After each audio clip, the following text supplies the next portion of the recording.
Chers amis, bonjour, Shabbat Shalom et Purim Sameach, puisque nous nous rapprochons de la fête de Purim.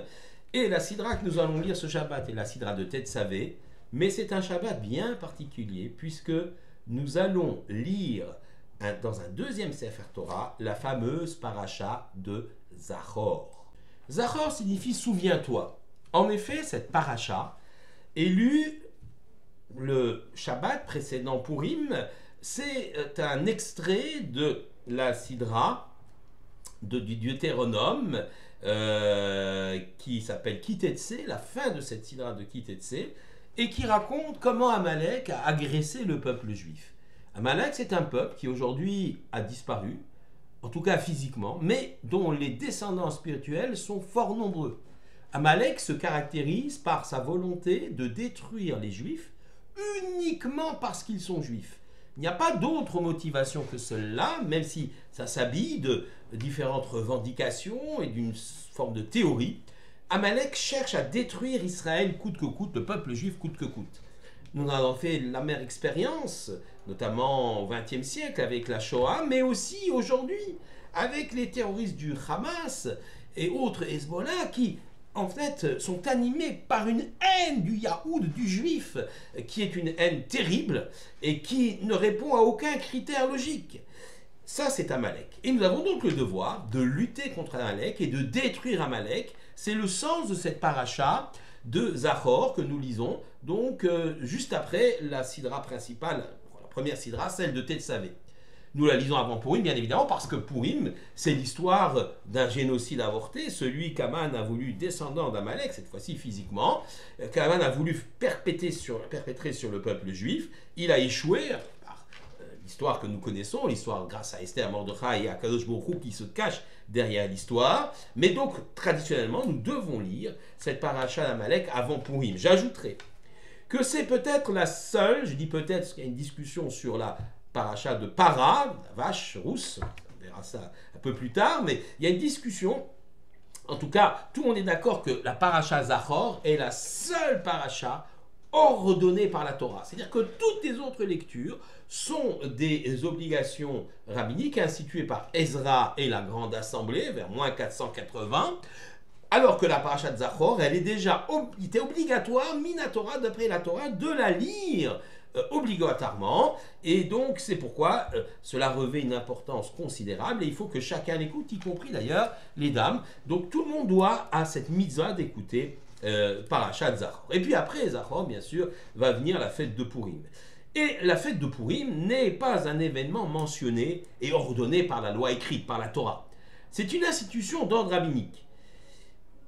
Plus exactement, une institution qui a été donnée par Mordechai lui-même. Et dans les Ketuvim, dans les écrits, dans la Megillat Esther, il y a l'obligation de fêter la fête de Purim.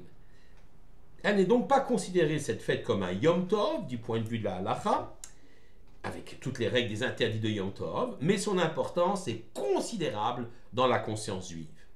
Tout d'abord, il s'agit de l'illustration parfaite de la lutte du peuple juif face à son ennemi le plus implacable, Amalek, nous l'avons dit, dont Aman est un descendant. Cette peuplade, donc, ne justifie son agressivité par aucun motif religieux et économique. Elle cherche à faire disparaître physiquement les individus, c'est ce qu'Aman voulait parce qu'ils étaient juifs, et ses descendants sont éparpillés maintenant dans le monde et surgissent à différentes périodes de l'histoire. Tu effaceras le souvenir d'Amalek de dessous les cieux, ne l'oublie pas. C'est ce que nous allons lire ce Shabbat. Face à un tel ennemi, nous n'avons pas à avoir d'état d'âme. Mais Purim, à part cette lutte contre Amalek, qui est essentielle, bien sûr, il y a des thèmes majeurs, marque aussi le tournant dans l'histoire du peuple juif.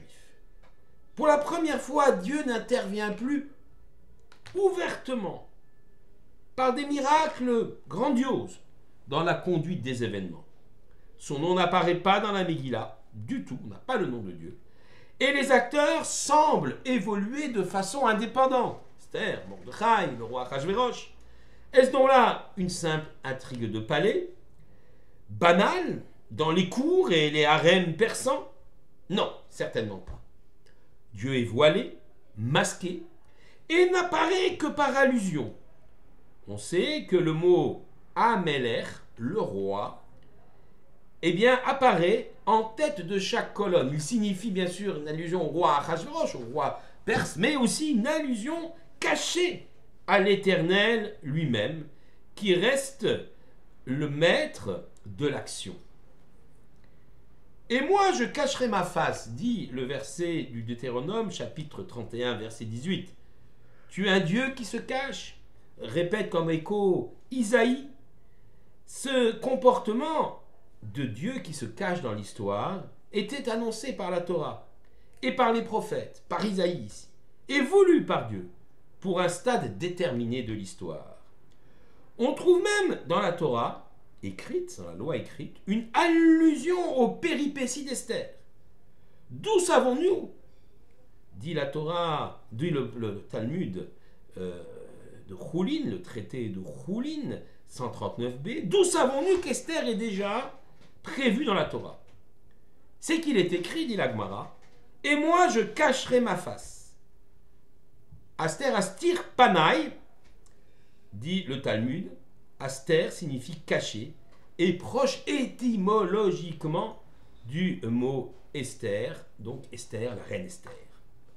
Nous aussi, nous portons un masque à Pourim, comme pour dire que nous acceptons les nouvelles règles de ce jeu de cache-cache avec Dieu, et nous comprenons que désormais, le monde sera conduit ainsi. Mais quelle est la signification de tout ceci? Pourquoi ces nouvelles règles? Pendant toute la période précédant Pourim, depuis l'aube de l'histoire du peuple juif, le peuple juif était encore immature. Il était tel un enfant à qui il faut montrer comment fonctionne la création, comment lire et comprendre la Torah au moment où il va recevoir cette Torah, c'est-à-dire comment être juif et agir en juif dans ce monde. Pour cela, Dieu intervient parfois directement, par des miracles dans l'histoire. Parfois, il fait intervenir des prophètes comme Isaïe, Jérémie, Ézéchiel, qui entendent la parole de Dieu et la retransmettent. C'est un canal direct vers le peuple juif. Mais dans les épreuves du premier exil, rappelons ce qu'est ce premier exil, en moins 586, le premier temple de Jérusalem va être détruit par les Babyloniens de l'empereur Nebuchadnezzar. Donc le temple est perdu et les miracles qui accompagnaient le culte du temple disparaissent. Les prophètes eux-mêmes se font rares. Donc dans cette épreuve du premier exil, le peuple juif va grandir et se développer et vient bientôt être capable de se prendre en main et d'assumer sa mission définie par Dieu, à savoir une mission scellée au sein de l'association avec Hachem, avec l'Éternel, cette feuille de route, si on peut dire, de cette mission, c'est la Torah. Les psaumes disent « Nos signes, nous ne les voyons pas. Nous n'avons plus de prophètes. » C'est donc par l'étude de la Torah et son application, fruit de l'investissement humain, et non pas de l'inspiration prophétique, que chaque juif va se développer. En d'autres termes, la période du contact direct, c'est-à-dire de la parole divine directe transmise par le canal des prophètes, s'achève. C'est la fin de la période des prophètes, et est remplacée par la parole rabbinique, laquelle parole de l'érudit, du sage, n'est pas une parole directement adressée par Dieu au sage. Parfois quand même il y a une forme d'inspiration divine qu'on appelle le roi HaKodesh, mais provient surtout de l'étude de l'investissement intellectuel, mais aussi, j'allais dire, moral, du sage dans l'étude de la Torah. La Gemara de Shabbat 88b nous dit: ils avaient accepté la Torah au mont Sinaï, ils l'acceptèrent de nouveau à Pourim. Au mont Sinaï, c'était sous une certaine forme de contrainte qu'ils ont reçu la Torah. On se rappelle de cette fameux midrash, Kafa Alehem Ar Kegigit. Il a retourné Dieu la montagne sur eux comme une marmite. C'est lié au fait qu'on fait l'exégèse du texte biblique Vaïtiatsevu Tartita Ar. Ils se sont tenus sous la montagne, donc sous la montagne, non pas à côté. Donc le midrash dit, Dieu a pris la montagne et les a menacés avec cette montagne. Donc ils ont accepté la Torah sous une certaine forme de contrainte, bien qu'on a déjà dit qu'ils ont accepté cette Torah avant cette contrainte. Nas et Venishma, nous comprenons, mais tout de même, il y a une forme de coercition. À Purim, désormais, c'est en pleine conscience, en tant qu'adultes, qu'ils vont accepter cette Torah. Il n'y a plus de contrainte. Ils ont certes fait tchouva, crié vers Dieu car ils étaient menacés, mais une fois que l'histoire se ternit bien, voilà qui mouve et qui blou, qu'ils vont accepter à nouveau cette Torah de façon pleine et entière. Le Rav Shmuel Edels de Lublin, le Maharsha, 1555-1631, explique: les Juifs vont désormais, à l'exemple de Mordechai et d'Esther, tenter de réaliser le formidable défi de dévoiler Hachem, qui certes se cache dans la création, mais qui attend impatiemment de célébrer les retrouvailles avec son peuple. Shabbat Shalom et Purim Sameach.